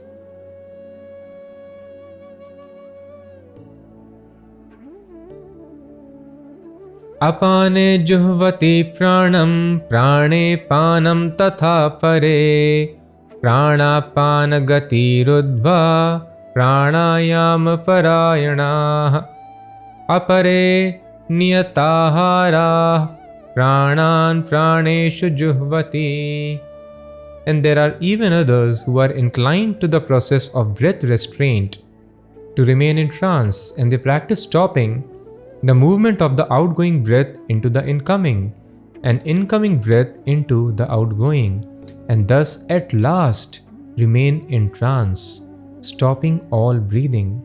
Some of them, curtailing the eating process, offer the outgoing breath into itself as a sacrifice. So here the pranayam process is recommended, which is done in the beginning of Hatha Yoga, Ashtanga Yoga. Sarvepyete yagyavido yagyakshapita kalmashah yagyashishtamrita bhujo yanti brahma sanatanam.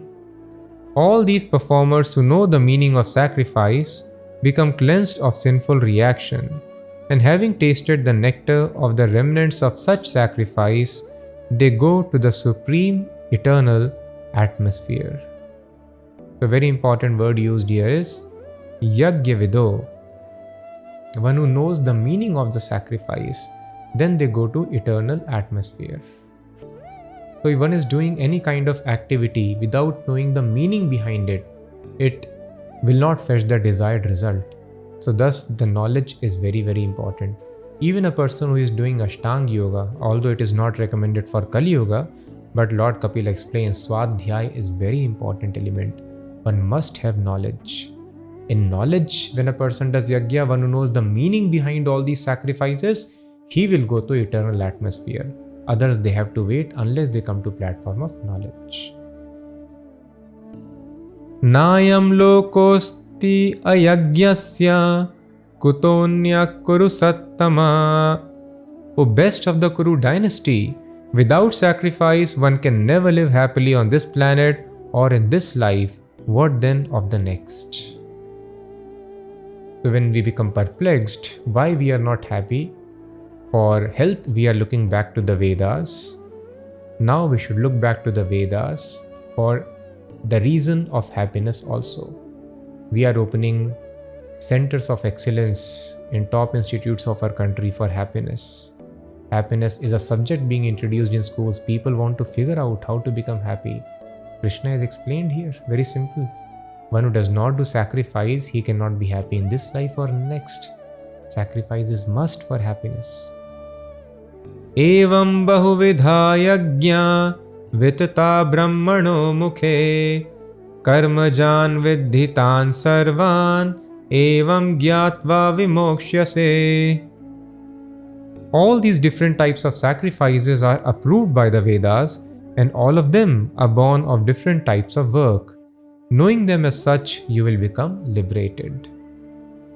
Shreyan dravyamayad yajna jnana yajna parantapa sarvam karma khilam partha jnane parisamapyate. O chastiser of the enemy, the sacrifice of knowledge is greater than the sacrifice of material possessions. O son of Pritha, after all, the sacrifice of work culminates in transcendental knowledge. So here it is very clear, Krishna is telling. Many people are enamored by the gorgeous Vedic ceremonies. Oh yes, today I participated in Yajna. It was beautiful, chanting of so many mantras and people are putting so many things into fire, and it was divine. But much more divine than that is, Krishna is telling very clearly here, Jnana Yajna Parantapa Shreyan, better than Dravya Yajna, sacrificing the material possessions on the altar of fire, is Jnana Yajna, sacrifice for cultivating knowledge. Thus, this Bhagavad Gita which we are discussing here, it is much more powerful yajna in terms of Lord Krishna. So many yajnas we can sit in, but whose life is changed by sitting in such yajnas? But if we hear sincerely the message of God in Bhagavad Gita, Bhagavatam and other scriptures, then our life changes for good. So all the sacrifice of material possessions, charity and all, ultimately leads one to, or if properly done, should lead one to the platform of knowledge. So please do not underestimate the reading of scriptures and discussion as ordinary thing. It is a yajna and more powerful yajna. The result of all sacrifice is to reach platform of knowledge.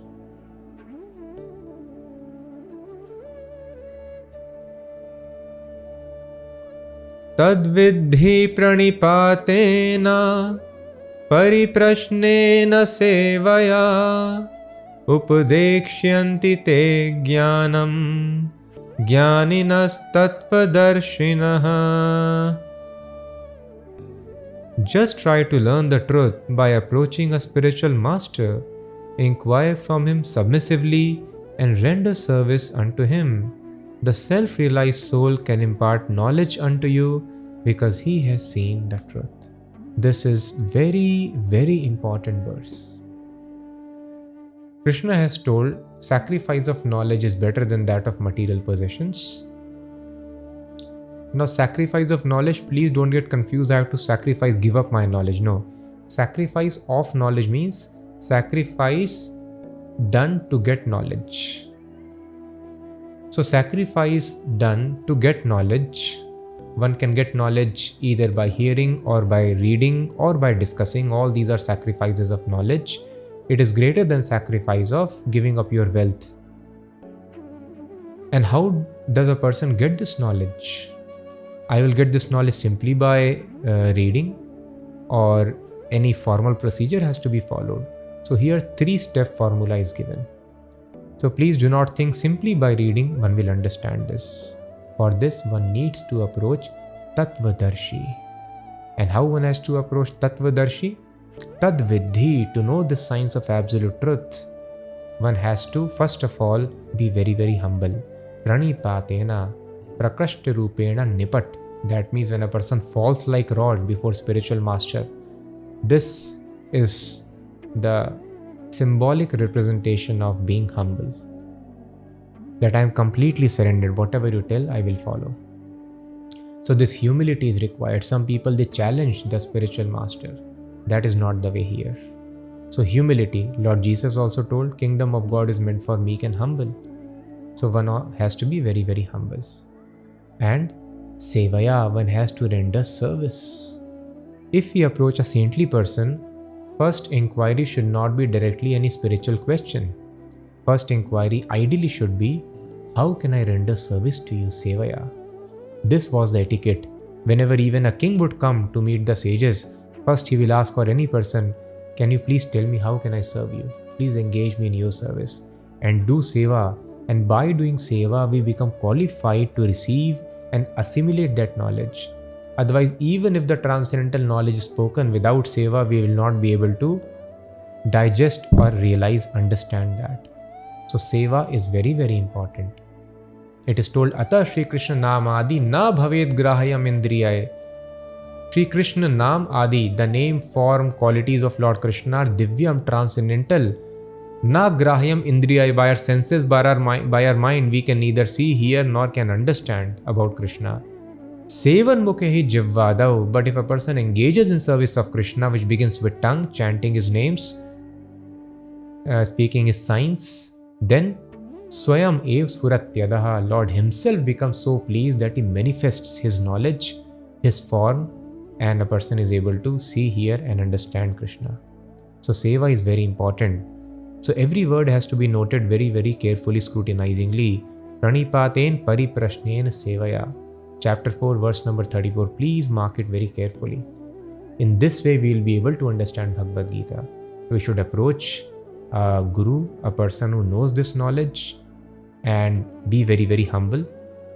And we have to render service, and then we don't just have to always remain humble and keep on rendering service without any inquiry. Ultimately, we approach Guru to get knowledge. So pariprashnena, inquiry is also important. One should be eager to understand knowledge. But in eagerness, one should not ask absurd questions. One should not become impudent. And one should not try to simply ask without doing any seva. No. So blind faith is not recommended. Pariprashnena is very important. Some people tell, no, scriptures are dogmatic. They are not at all dogmatic. Here you see pariprashnena, inquiry, this word is used. Again, after speaking entire Bhagavad Gita to Arjuna, Krishna will tell, Vimrishyatad asheshena. You completely deliberate upon it, what message I have spoken to you. And then yatechasi tata kuru. Then whatever you desire, you do. So spiritual life is not a brainwash, it is not a dogma. In actual spiritual life, you are encouraged to ask questions, just like Arjuna is asking here and Krishna is replying. Rather, all the Vedic knowledge is basically the discussion between the spiritual master and disciple. In different time, in different places, different planets, different circumstances. It's all discussion. So inquiry is very important. Blind faith and absurd inquiries, both are rejected here. One should inquire and one should render service, be humble. Then, if a person follows 3 steps of submission, seva and inquiry, then Tattva Darshina, those who have seen the truth, they will reveal this knowledge to you. So please try to follow these 3 steps. Yajgyatva na punarmoham evam yasyasi pandava yena bhutanya sheshani Drakshasyatmanyatho mai. So what is this knowledge which Tattvadarshi will give? And when you have thus learned the truth, you will know that all living beings are but part of me, and that they are in me and are mine. Yajgyatva na punarmoham. If a person gets this knowledge, then he cannot fall back into illusion. What is that knowledge? When we understand Drakshyasi Atmani Athomai. All the living entities are situated on Krishna. They are always connected to Krishna. And Krishna tells Athomai and are mine. They belong to me. So one should have this knowledge of spiritual life. Just understanding I am not the body is not sufficient. One should understand that we are all part and parcels of Krishna. This is very important. Leaf is part and parcel of tree. If a leaf demands direct water, can the leaf ever be nourished? No. So practically, we have to apply in our life, instead of planning our direct enjoyment, we should plan how to make Krishna happy. And then we will see we are happy and the people who are connected to us, they are also happy. So this is the relationship between us and Krishna. We are part and parcel of Krishna. We are situated on the energy of Krishna and we are always connected to Krishna.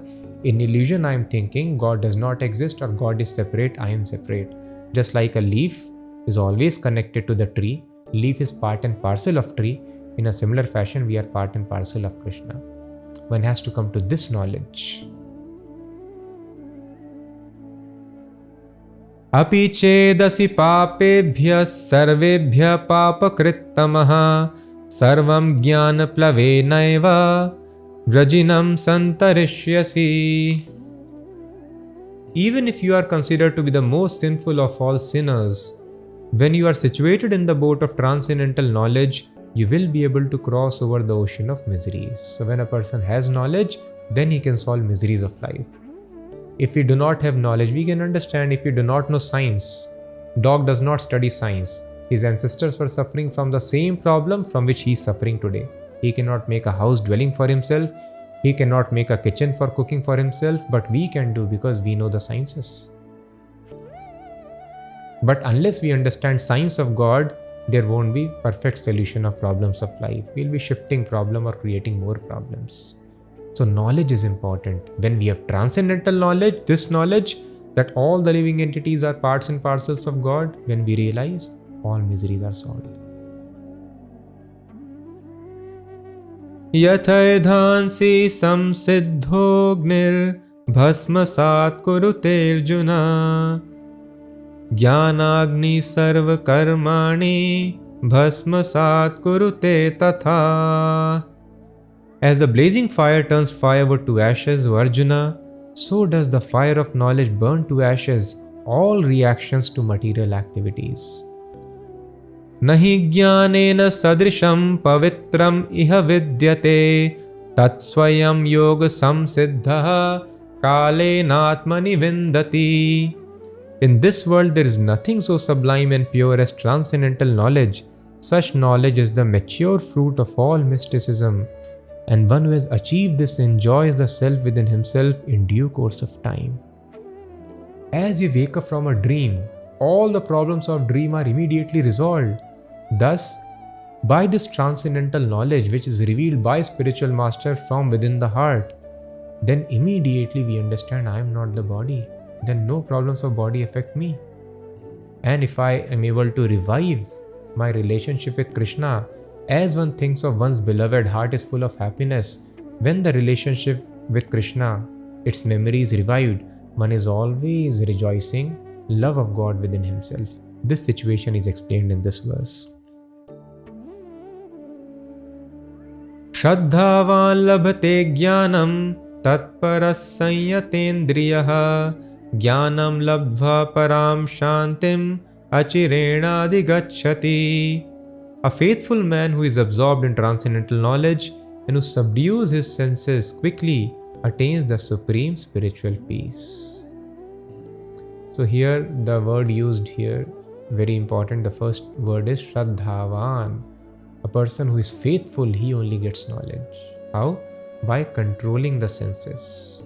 Who is absorbed in transcendental knowledge, he attains supreme spiritual peace. So sense control is very important. All these various yajnas which are described here, all are meant to control the senses. Control the senses and hear about Krishna, control the senses, speak about Krishna, control senses and offer the resources for sense enjoyment in charity. Control your senses and cultivate knowledge. Control your senses, hold your breath, sit in one place, stop all the activities of sense enjoyment. So all the yajnas are meant for sense control. So a person who is faithful in the scriptures, who controls the senses, he very quickly is able to attain peace. But one who is not faithful, his destiny is very dark, that Krishna explains here. Agyascha shraddadhanascha sanshayatma vinashyati nayam lokosti na paro na sukham sanshayatmanaha. But ignorant and faithless persons who doubt the revealed scriptures do not attain God consciousness. For the doubting soul there is happiness neither in this world nor in the next. So Krishna is telling, Agyaha, those who are ignorant, because of ignorance we have doubt. If a person is sick, he will always be doubtful about the taste of food because everything is bitter for a sick man. So in a similar fashion, those who are sick, all of us with bodily concept of life thinking, I am this body, we are always doubtful about the existence of spirit, existence of supreme spirit. We are doubtful about so many things because of this disease of bodily concept.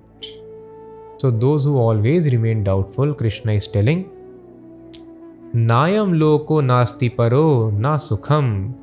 For him there is happiness neither in this world nor in the next. Such a person always lives in misery. Person is telling, come sit on this bus, I will rescue you from this danger. No, you will kidnap me, you will take my money. What will happen? If a person doubts on a genuine person who is willing to rescue, then what can be done? So Krishna is God, He is going to rescue us, giving all happiness. But if we doubt on this knowledge, then Krishna tells, now we will suffer. All the laws of nature are mentioned. If we doubt, we don't follow, we will suffer now, and in the future also we will suffer. So Krishna tells how to then come out of this doubt. That solution also Krishna is giving. Yoga sanyasta karmanam jnana sanchinna sanshayam atmavantam na karmani nibadnanti dhananjaya. Therefore, one who has renounced the fruits of his action, whose doubts are destroyed by transcendental knowledge, and who is situated firmly in the self, is not bound by works, O conqueror of the riches. Tasmadagyan sambhutam ritstham jnanasinatmanah chitvainam sanshayam yogam atishtottishta bharata. Therefore, the doubts which have arisen in your heart out of ignorance should be slashed by the weapon of knowledge. Armed with yoga, O Bharat, stand and fight. So doubts can be destroyed by transcendental knowledge. And how to get transcendental knowledge? Verse number 34. Pranipaten pariprashnena sevaya. As if we have doubts, doubts are natural. If we try to study any subject, we approach a teacher to solve doubts, isn't it? When it's beyond our capacity to understand. So we have to approach a teacher. So doubts are natural. Any subject we study, we get doubts. And how do we come out of it? We approach a teacher. In a similar fashion, unless we are eager to approach a teacher, then doubts will always remain. So in order to come out of this doubt and solve the miseries of this life and the next, it is important that we approach a teacher. And if we are very, very eager, Krishna will guide from the heart. Krishna will guide us if we want to become atheist, and if you want to understand, it makes some sense. Let me try to understand this more. This little Shraddha if we have, and if you develop eagerness, let me find an expert spiritual master who can guide me. Then Krishna will guide from the heart. But one should be sincere without any material motive to get spiritual knowledge. Then Krishna will guide to right spiritual master. And then we have to follow simple rules and regulations. If a person is sick, in order to come out of doubt about the taste of food, one has to follow the advice of doctor. Then he can taste food. Oh, this is sour, this is sweet, this is tasty, this is not cooked nicely. Then he can tell the exact taste of the dishes. Similarly, when we follow the instructions of spiritual master and engage in service of Krishna. So engaging in service, as it is mentioned here in this verse, taking shelter of Krishna and chanting the names of Krishna. By this, faith is established. Krishna reveals himself, doubts are destroyed. So one should learn the art of serving Krishna and chanting his names under the guidance of spiritual master. Then, when a person is not having any doubts, a person is on the liberated platform. Then even though a person is acting like a warrior, as Arjuna is supposed to do, he will not be entangled in karma. So the conclusion of this chapter is, we are all entangled here in this material world because of the tendency to act. The same tendency to act can make us liberated from all the entanglement of activities. Example given is just like if one is suffering from intake of excess milk, then the same milk taken in another transformation of curd or yogurt can help one relieve the indigestion caused by milk only. So milk only taken in another format removes the sufferings created by the milk. So the actions only directed by the spiritual master can help one get relief from the material actions done in the past life or in this life. And this scientific way of performing actions under guidance of spiritual master for the pleasure of Krishna are called yajna. So Arjuna is told, don't think by not acting you will become free from karma, but you have to act for yajna, for sacrifice, for the pleasure of Krishna. Then same actions will become your cause of liberation. Actions bind us, actions liberate us. So one has to know this science very nicely. What is action which is meant for liberation, akarma? What is vikarma, acting against spiritual injunctions? What is karma, fruitive activities? So this is very beautifully explained by Lord Krishna here. So the aim is ultimately to be established in akarma. Do the actions which do not bring any material reactions. So this description again seems to be confusing Arjuna, and he puts forth another question for more clarity. And what is that? We will see in the next chapter. Thank you so much for hearing. Hare Krishna.